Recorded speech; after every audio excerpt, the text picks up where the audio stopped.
swishes. He was that dialed in. He's been that way all season. The Brow is hitting 47% from three, and he's confident, and it shows. I'm very comfortable. You know, I work on it all the time with Mike P. Just constantly putting up reps and then getting the game, just letting it fly, just being comfortable and working on everything I do in drills and applying it to the game. You know, coach wanted me to shoot at least average five, a game this year. And, you know, I have a lot of good looks, and sometimes I pass up for a better shot. But I just got to, shoot him. Yeah, well, we want him to shoot him. And, you know, he's shooting the ball extremely well from all over the floor for us this year. So, you know, if we're going to play most of our minutes, which we are right now with him at the 4, you know, it's important to be a floor spacer and carry that threat, you know, in that type of role. You know, he took a big step, I thought, from 2 years ago into last year with his three-point shooting, and you know, we're asking him to take another big step with regard to this year. So, you know, without those 4 threes, you know, maybe we don't win tonight. You know, so kudos to him for continuing to grow.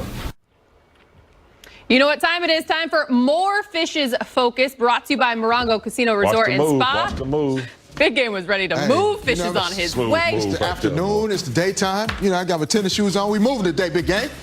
Move out the way, dog. All right, Anthony Davis. He just talked about Frank Vogel wanting him to shoot 5 threes per game on average. Great clips here. These are going to really show you the value of screening. Smaller players screening on a bigger player, difficult to switch. Rudy Gay, a little bit too far off of AD, raises up, knocks it down. That's ridiculous, a guy that big can handle the ball that way. Here, nice little elbow action. You hit LeBron at the elbow, make him a passer, one of the greatest to ever pass. Again, small screening on the big. He tries to go inside the screen. AD steps back, knocks down the 3. Really difficult action to cover while the Lakers go to it. And again, this is a situation they really could switch, but they stick 2 on LeBron.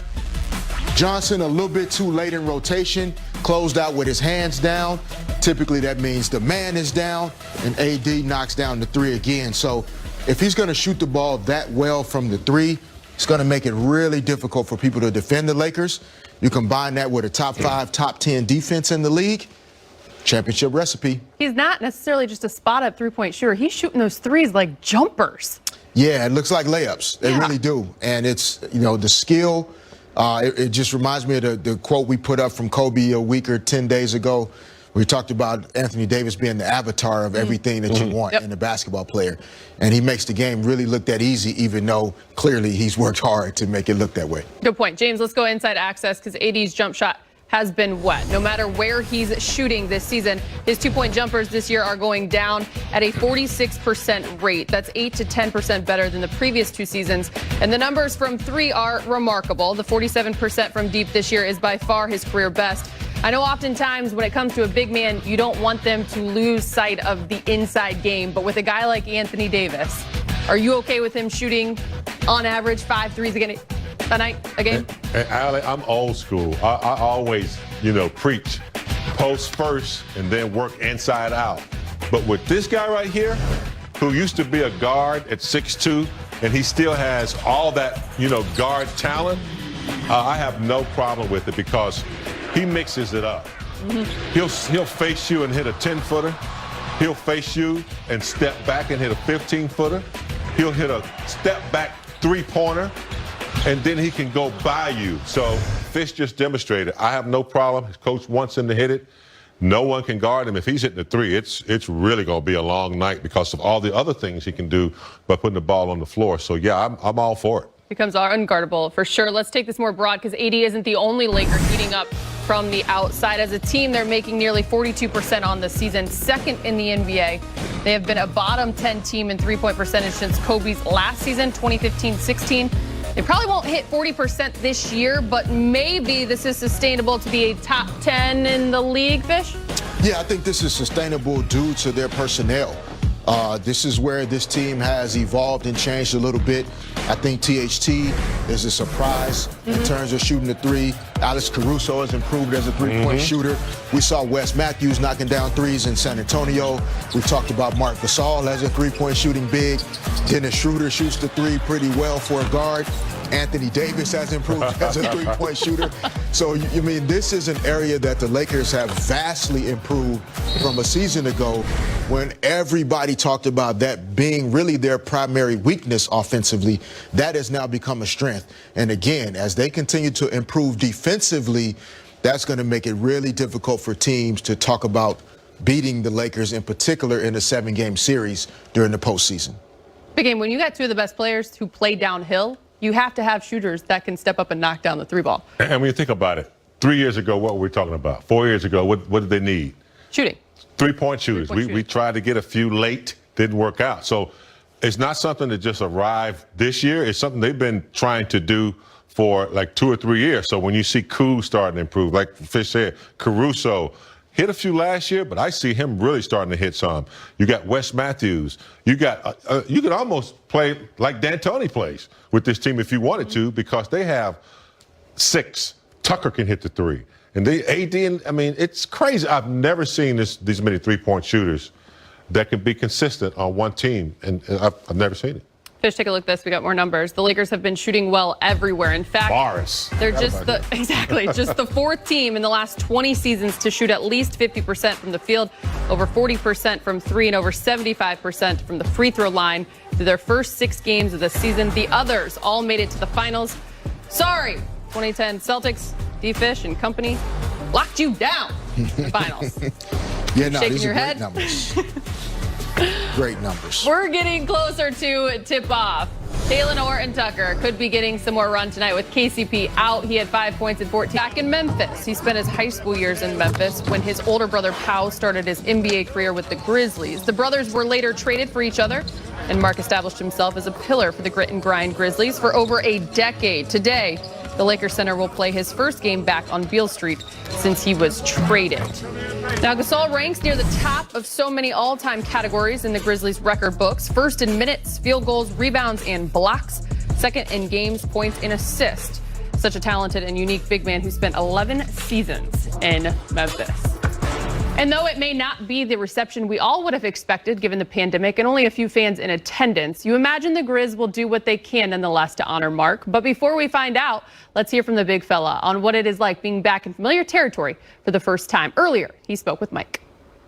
Well, Marc Gasol kind enough to join us. And Mark, I have to think that this is an emotional experience for you. It's the first time back to play in Memphis since you were traded. Of course, you had such a wonderful career there.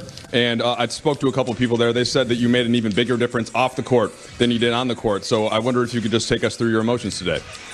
All great feelings, all happy emotions. To be honest, they just, you go back a little bit in time and remember all the great memories that you had on the court and especially off the court. How much, you got to understand that I got here as a high school player, 16 years old, and left as a father of 2 kids at 34. So everything in between that happened in Memphis, and Memphis has a very special place in my heart.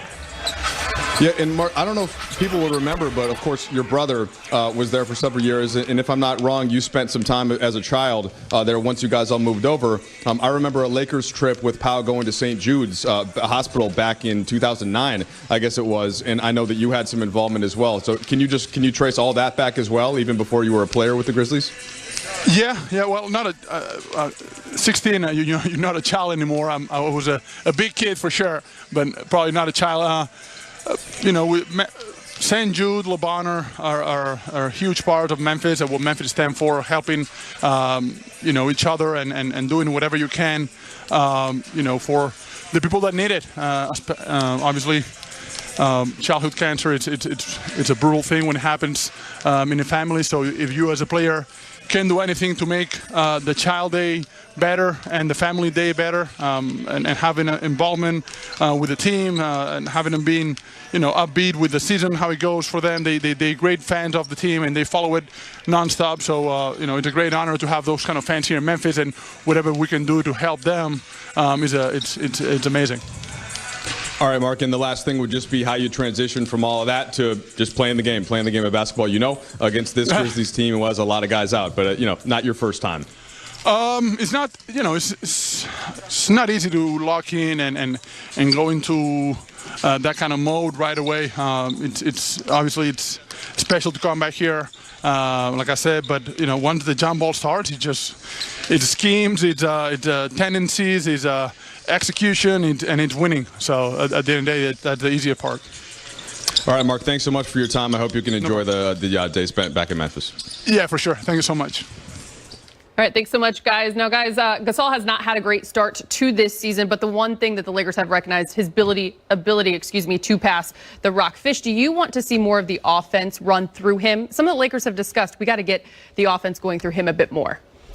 Yes, of course. When he's on the court, he is a great facilitator. He allows the Lakers to still space the floor because of his shooting ability, but also his ability to pass and move without the basketball. But at this point in Mark's career, there are going to be nights where, whether it's the flow of the game, the team that they're playing against, it's just not the night for him to be out there a high number of minutes. But on those nights where he's going well, he's moving well, the better the Lakers play offensively, the more player movement, the more energy they have, that's going to be better for Marc Gasol. If it's one of those slow nights where the team's a little lethargic, they don't have that energy to move without the basketball, then it's going to sometimes be tougher for Mark to be out there. But I think of Mark as like an offensive lineman that is creating opportunities for other people, but it's not going to show up in the stat sheet necessarily. So we can't look at his stats and say he is or isn't playing well. We just have to look at how well the team is playing and know that he's in there creating holes for other people that we sometimes just don't see. Yeah, that's a really good point. When you go from the offense then to the defense, because he's creating good opportunities on that end of the floor as well. He's making a difference. James, what have you seen on that end from Mark so far? He's an intelligent ball player, and I think people need to get away from thinking he can replace Dwight Howard and McGee, because he doesn't have that athleticism. He doesn't have the vertical leap, but he does have is intelligence. So what not to say that Dwight and McGee aren't, but what he has is he anticipates, he positions well, he knows how to play the vertical rule very well, he uses his body very well, and he anticipates before someone gets to a spot, and he tries to take it away from you. He disrupts you on the defensive end. A lot of times you don't realize what he's doing, but that's what he's doing. And if he can't get a rebound, we saw in the last game, he taps it out. Those are really key plays that he brings to the table. You know he can shoot the three. And I think with the ball in his hand, I think that's where it needs to be, because if you're Kuz, if you're Caruso, if you're Wesley Matthews, if you're those guys that like to move and cut, you're going to get a pass from him, because he's a willing pass. If he's not shooting, that's all he wants to do. So you can count on him to make I think he's very valuable. But like Fish said, there could be some games where he's matchups, whatever. He's not going to be getting up and down the floor like a young kid. But there are games where he's going to be extremely valuable. Just about under 19 minutes a game so far. Check out these numbers. Gasol has struggled to find his rhythm with the Lakers, playing fewer than 19 minutes per game, career low, as are his 4 points and 6 rebounds per. But the shooting numbers